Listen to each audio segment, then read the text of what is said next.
오늘 우리가 읽은 이 본문의 앞서의 말씀에서 사람들은 맹인을 바리새인에게 데려왔죠. 그리고 그곳에서 이 맹인은 자신이 겪은 일을 고백을 했습니다. 그리고 오늘 본문은 거기에서 또 이렇게 이어지는 거예요. 24절에 이에 그들이 맹인이었던 사람을 두 번째 불러 이르되 너는 하나님께 영광을 돌리라. 우리는 이 사람이 죄인인 줄 아노라. 바리새인들은요, 정말로 예수님을 인정하려고 하지 않았던 것 같습니다. 어떻게든지 정말로 예수님을 인정할 수 없었던 것 같아요. 그래서 오히려 그들은 예수님을 이제는 죄인으로 정죄하고 있어요. 우리는 그가 죄인인 줄 안다. 여기서 아노라로 쓰여진 헬라어는 오이다멘이라는 단어입니다. 이 단어는요, 우리가 보통 일반적으로 성경에서 안다 할 때는 경험을 통해서 아는 것, 겪어봐서 아는 것, 체험을 통해서 아는 것을 의미하지만 여기에 쓰여진 이 헬라어 오이다멘이란 이 단어는 어떤 의미를 가지고 있는 알미냐면요, 사실을 토대로 해서 객관적인 것을 이야기하는 것이 아니라 직관적으로 아는 것을 의미하는 거예요. 직관적으로 아는 것. 이게 무슨 의미냐면 이런 거예요. 예수님이 죄인이라는 사실을 증명할 수는 없습니다. 그들이. 그러나 자기들은 그렇게 인식하고 있다는 거예요. 객관적인 사실은 아니지만 나는 그렇게 알고 있어. 나는 그 사람이 죄인인 걸로 알고 있어. 나는 그렇게 알고 있어. 근거가 뭐야? 그러면 근거는 없어요. 그냥 나는 그렇게 알고 있는 거예요. 그들은 예수님을 죄인으로 자신 있게 단정하고 있습니다. 그러나 그들의 알은 예수님을 경험해서 아는 것이 아니라 예수님을 죄인이라고 이미 규정한 자기들의 종교적인 판단에 근거하고 있는 거예요. 예를 들면 이런 거예요. 어떤 사람이 잘못된 거를 막 주장을 하는 거예요. 근데 그 주장한 것을 어떤 기자가 받아서 언론에다가 써요. 그러면 이 사람이 다시 봐라, 그 기사에 근거가 있지 않냐, 이렇게 주장하는 것 같은 거죠. 정확한 근거가 없는 거예요. 겪어보지도 않고 그냥 내가 그렇게 생각해서 나는 그렇게 생각하고 있어, 이렇게 주장을 하는 거죠. 반면에 이 날 때부터 소경이었던 사람이 예수님을 아는 것은요, 이 바리새인들이 예수님을 아는 것과는 다른 종류의 알미죠. 예수님을 경험함으로 알게 된 거죠. 이 날 때부터 소경된 사람은. 그래서 바리새인들은 소경을 설득하지 못했습니다. 바리새인들은 소경을 계속 설득하려고 그러거든요. 예수가 죄인이라고 고백해라. 너한테 이런 일을 한 사람이 예수가 아니라고 고백해라. 그러나 소경을 설득하지 못했습니다. 왜냐하면 이 소경이 눈을 뜨게 된 것은 누구도 부인할 수 없는 사실이었기 때문이에요. 이 사실관계를 바꿀 수는 없는 거예요. 그래서 그들은 소경에게 예수가 죄인이라고 고백해라, 이렇게 암시적으로 이제 강요를 하는 거예요. 처음에는 너의 눈을 뜨게 한 사람이 정말 예수가 맞아? 아니지 이랬는데 이거를 부인할 수가 없는 거예요. 왜냐하면 이 소경이 너무나도 확신에 차서 고백을 하잖아요. 자기가 경험을 했으니까. 그리고 그것을 본 사람들이 있었단 말이죠. 그래서 이제는 이 바리새인들이 태도를 어떻게 바꾸냐 하면은 예수가 죄인이라고 고백해, 이러고 있는 거예요.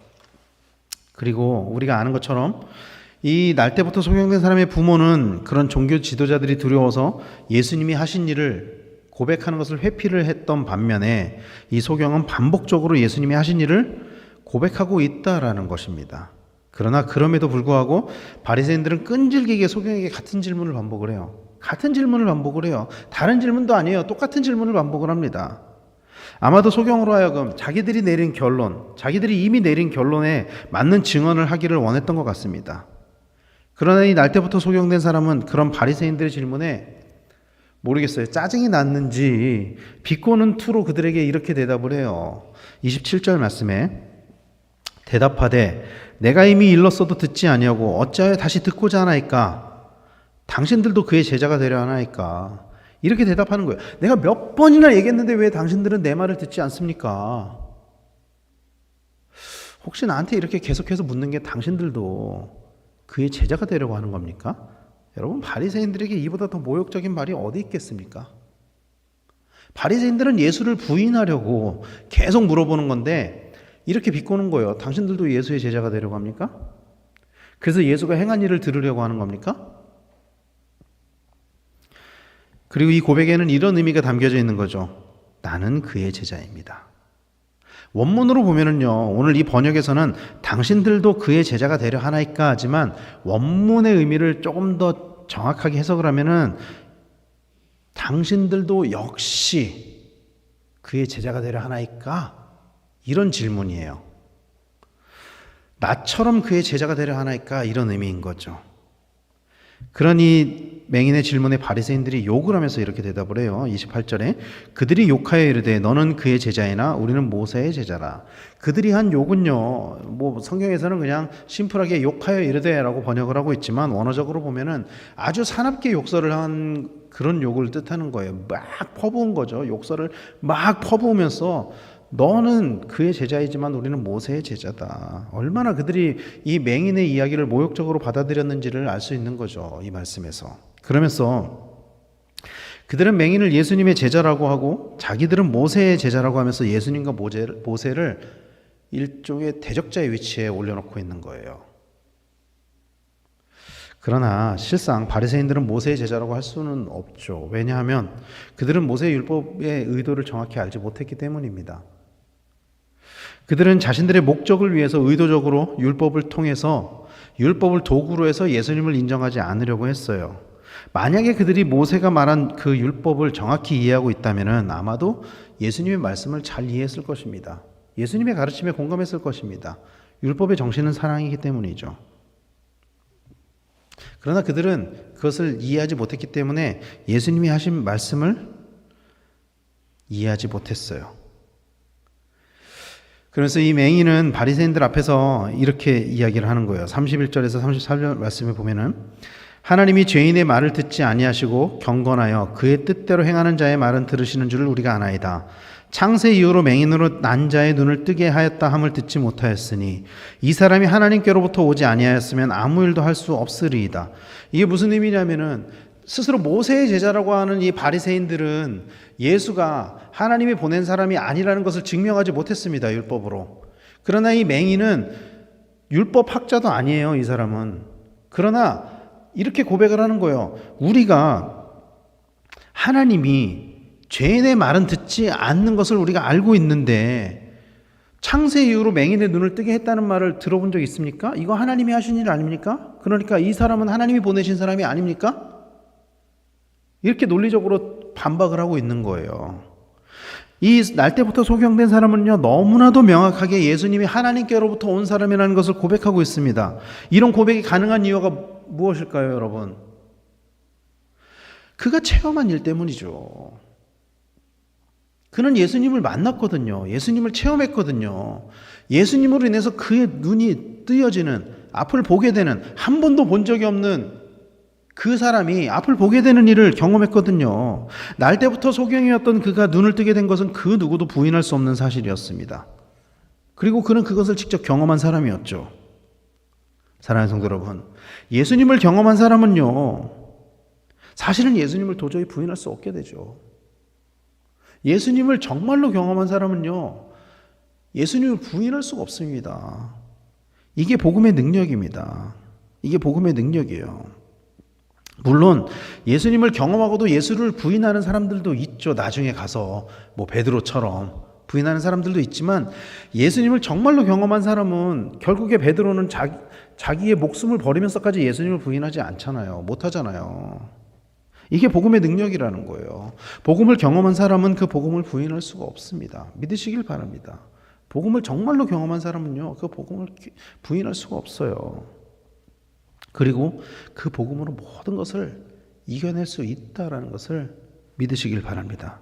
오늘 본문의 소경은요, 예수님을 겪었잖아요. 자신이 겪은 예수님으로 인해서 이 소경의 부모는 출교를 무서워해서 예수님을 증언하지 못하거든요. 뭐 적극적으로 부인한 건 아니지만 예수님을 증언하지 못하거든요. 그러나 이 사람은 출교에 대한 위협이 있음에도 불구하고 오히려 공격적으로 대해요. 이 바리새인들에게. 자기가 겪은 일을 아주 명확하게 이야기를 한다고요. 반복적으로. 이 소경이 제시했던 이 논리는요, 바리새인들도 부인할 수 없는 논리였습니다. 그래서 결국 바리새인들이 이 소경을 어떻게 하냐면은 더 이상 반박하지 못하고 그냥 쫓아냈다라고 성경은 말씀하고 있어요. 출교 못해요. 못합니다. 그냥 쫓아냈어요. 자기들이 율법으로도 이기지 못하거든요. 왜냐하면 율법은 명확하게 예수 그리스도를 말씀하고 있기 때문이죠. 사도행전 9장에 보면 바울의 회심 사건이 나오죠. 바울은 바리새인이었고 그 누구보다 예수님을 믿는 사람들을 핍박하는 일에 진심인 사람이었습니다. 바울보다 더 심하게 예수 믿는 사람들을 핍박한 사람은 없었어요. 그러나 그가 예수님을 만났을 때 그의 삶은 완전히 변화되었죠. 그리고 그는 자기가 믿은 복음, 자기가 만난 복음을 로마서 1장 2절에서 4절까지 말씀해 보면 뭐라고 고백하고 있냐면 이 복음은 곧 그리스도 예수시라. 이렇게 고백을 하고 있어요. 바울뿐만이 아니라 예수님을 만난 많은 사람들이 변화된 삶을 살았습니다. 복음을 마음으로 믿고 입술로 고백한 사람들은 구원받은 자의 삶을 살았습니다.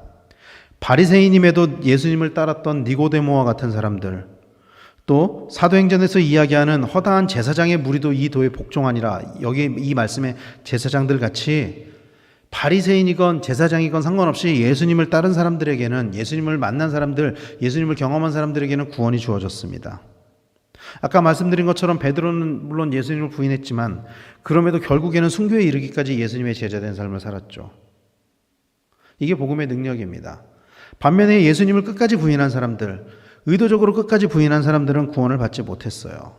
예수님을 의도적으로 끝까지 부인했었던 종교 지도자들, 자기들은 율법을 안다고 이야기를 했지만 그러나 그 율법이 예수 그리스도를 가리킴에도 불구하고 끝까지 인정하지 않았던 사람들, 그 사람들은 예수님을 만났음에도 불구하고 구원을 받지 못했다라는 것입니다.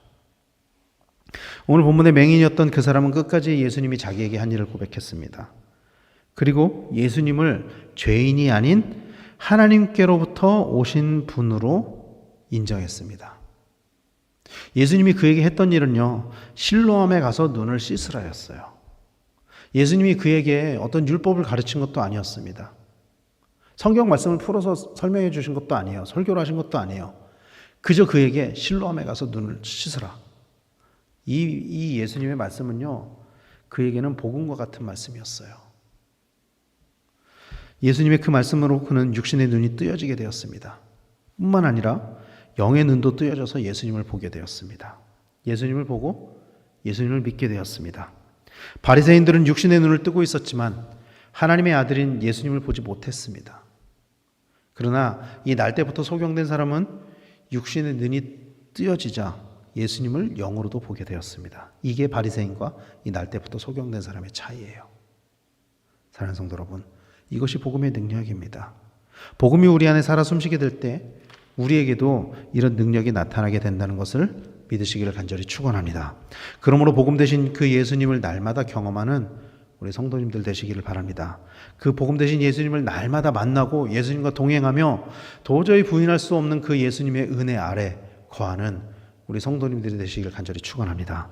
그 복음의 능력을 경험하며 복음에 붙잡힌 삶을 살아가시는 우리 성도님들 되시길 바랍니다. 그래서 어떠한 상황에서도 이 소경과 같이 변치 않는 믿음으로 날마다 이 복음 되신 예수님을 붙잡고 날마다 이 복음으로 승리하는 우리 강백교회 성도님들 다 되시기를 예수님의 이름으로 간절히 축원합니다.